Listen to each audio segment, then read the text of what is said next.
support Black Lives Matter.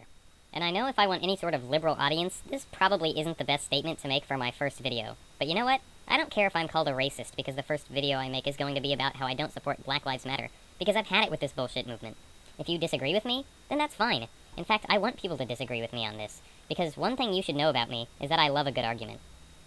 First off, I live in New York City, so just so you know, I don't live in some redneck town in the middle of nowhere that just isn't acquainted with racial egalitarianism. Which, you know what? I actually don't believe towns like that actually exist. Like towns that actually legit hate black people. That really sounds like bullshit to me. You know, people are always saying about how the South is so fucking racist, when I really think there would be a lot more dispute if there were actually large groups of people still saying the N-word down south. By that I mean white people saying the N-word, because of course if black people say the N-word, no, that's fine. Go ahead and call someone a racial slur that's used to put down people of your own race. In fact, you can even call white people crackers, which is basically the white equivalent, but you know what? Cracker is okay to say, because unlike black people, white people are bad. So it's okay to call them a racial slur. No, you know what? The first time I started getting into this whole anti-PC bandwagon was a couple years ago, when I realized how black people can say the N-word, but white people can't. Yes, I understand that the word has connotations to it that relate to slavery and racism in the South and shit, but fuck, really? It's a word. If you really think saying the N-word is so inherently offensive, then why the fuck can a black guy say it and it's fucking fine? It's like a reclaimed bad word, I get it. And I guess it's offensive to black people only, so I guess that means only black people can say it.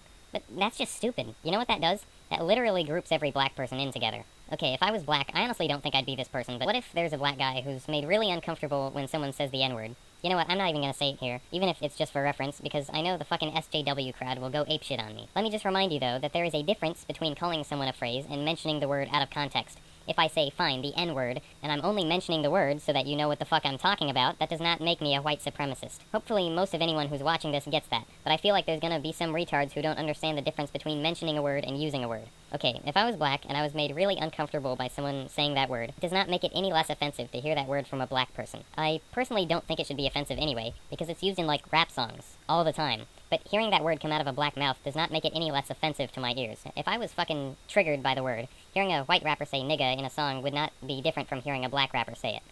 Basically, that sets up a double standard, essentially grouping all black people into the same group. So if I'm black, I essentially don't have the right to be offended by that word if it comes from a black person. Hey, it's your own race who said it. If you didn't want to be offended by it, your people shouldn't have said it. Maybe I'm a black person who doesn't want to be associated with the black culture. I guess, though, race wars are pretty much back, so it's a new thing to group everyone back into their little ethnic group whether they like it or not. I'll pose a question, though. Do you think that a double standard will help progress our society to that long-awaited goal of racial equality? I'll give a hint. No. A double standard will never create equality.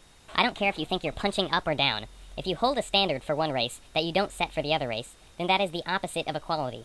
Equality is not about balancing out the playing field by pushing one side up. Equality is about making a playing field that doesn't tilt one way or another. It's about being actually equal in rights, both legal and social. And I'm sorry to say, dividing into racial groups isn't going to create peace among races. So I guess I'll get back on topic. Don't click away now, please. If you disagree with what I'm saying, for one thing, don't just leave a dislike, fucking report my video, and go watch some video by a Black Lives Matter feminist YouTuber. If you're willing to accept that you're closed-minded and you're not really willing to listen to an alternate opinion, by all means, go the fuck ahead. But if you actually consider yourself a practical thinker, an actual intellectual, then I expect you to refute me. I'm not asking for you to agree. But I have some points here, and you can't progress in society without listening to new ideas. And hey, if you have better points than I do, fuck, maybe I'll even change my mind. I don't think I'm going to, but you can try and reason with me. Best case scenario, you'll have another supporter on your side. But right now, I'm trying to see if I can change your mind. And by the way, yes, I've sped up my voice in this video, so that people can't recognize my voice. Not just that, it also makes the video go a little bit faster, since as you can see, I'm a bit of a rambler. And also my voice just sounds funny when it's sped up. Anyway, I go to a really liberal school. And of course, I'm faced with a lot of opinions that I don't really agree with, but I listen to all of them. The difference is, if I really shared my opinions with everyone at school, they'd probably label me as a misogynist or a racist before they even listen to my points. The funny thing is, none of the liberal views I hear at school seem to be any more thought out than anything I think of. I think that's just because people spew the same liberal garbage at each other, and us as humans, we just accept whatever we hear, and spew it back out at someone else. Very few people, I think, actually have the ability to think for themselves. I'm one of them. And hey, no offense to anybody who just likes to follow.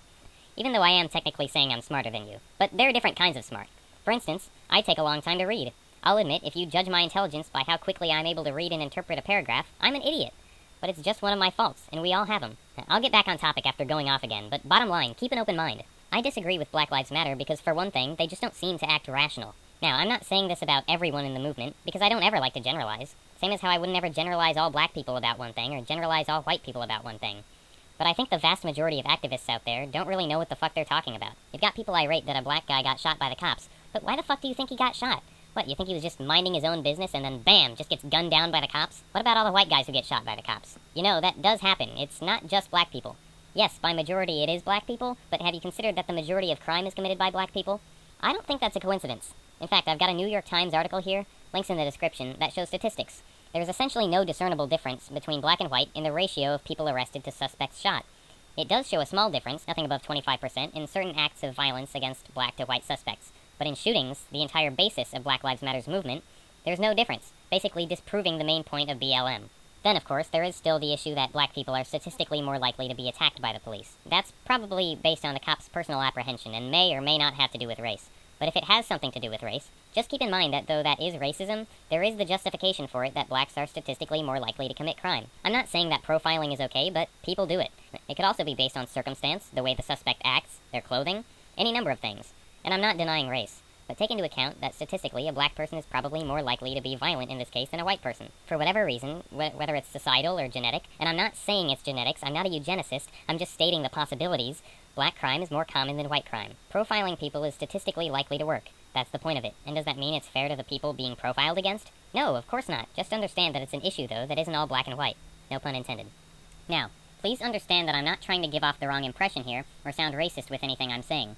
I actually think the biggest issue with black crime is the way our society works, and maybe something should be done to help out black communities.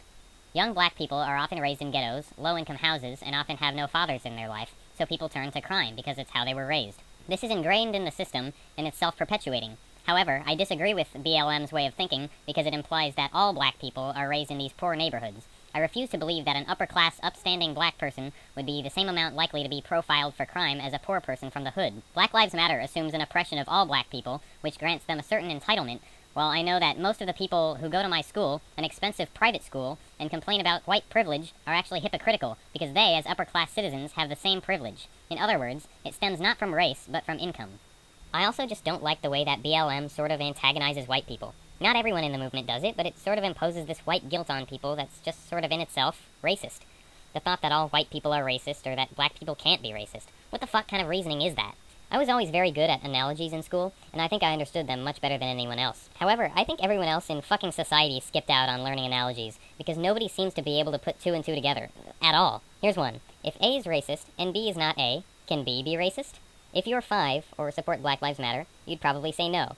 Just because someone is racist in one group doesn't mean someone can't be racist in another group. That's like Logic 101. Now, if A and B are white, and A is racist, does that mean B is racist? No, it fucking doesn't. That's like the kind of logic they assume you know before you even do third grade analogies. That's not even included. Yeah, and I know I'm oversimplifying it, because the BLM crowd thinks that black people can't be racist because they're so oppressed by the evil white man holding them down. Even if that's the case, though, that doesn't mean that black people can't be racist. Racism is judgment of someone based solely on that person's ethnic background. It doesn't have to be negative either. For instance, I could say that black people are really good at basketball, which is not a bad thing, but it is still generalizing all black people. So I say that's racist, same as saying black people steal from people. Samely, I don't think racism has to do with power either. I could still judge someone unfairly, whether they're in a higher position of power than me or not. This is what I'm talking about. You can't just level out the playing field by raising one end of it. True equality requires both sides to be treated the same. What I mean is, if we want to stop racism, we should stop talking about it and teaching it to children like it's a fact of life. When people are foreign to the idea of treating someone differently based on something as insignificant as the color of their skin, people won't think that race is something we need to deal with, and in return, it will cease to exist. We need a blank slate, and we need to think about things rationally. By that, I mean we need to stop assuming things. If a white person attacks a black person, we need to not assume that it's because he's a racist, and not assume it's not because of that, but simply address the fact, and look at racism as only a distant possibility. I'm not saying to forget about racism completely, because those who don't know of history are doomed to repeat it, but to look at it at a distance, and to stop equating the actions of white people as a whole, and black people as a whole, with the actions of individuals in our current day. In my school, I see white people constantly put down, because of slavery, something that has nothing to do with the white people, or the black people in my school. Yet still, I see our modern liberal party putting the blame of oppression upon white people, straight people, and men just for simply existing as part of that meaningless group. And that's the racism that I'm talking about, against white people. And in modern leftist culture, that sort of anti-white bias is prevalent. Now, I personally have never experienced any sort of racism towards black people. And I completely understand that just because I don't experience something doesn't mean it doesn't exist.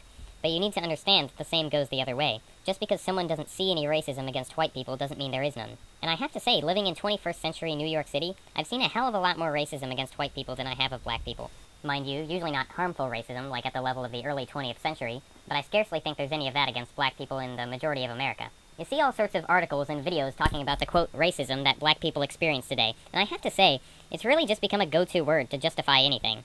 And maybe what I'm saying right now has been said and said again by different people, but it really holds true. The media's overuse of words like racist or sexist harshly diminishes the original meaning of these words. People now think everything is sexist and racist to the point where we forget how bad things actually were. We forget how much meaning these words used to hold and how good we have it now. At some point, we're just unable to comprehend the ultimate extreme of these things. Slavery, segregation. Because these are so unheard of in today's society, we assign the word racist to minor, harmless offenses and insensitively group real harmful racism in the same category as harmless ethnic jokes, or even valid arguments that are just too controversial for our oversensitive society.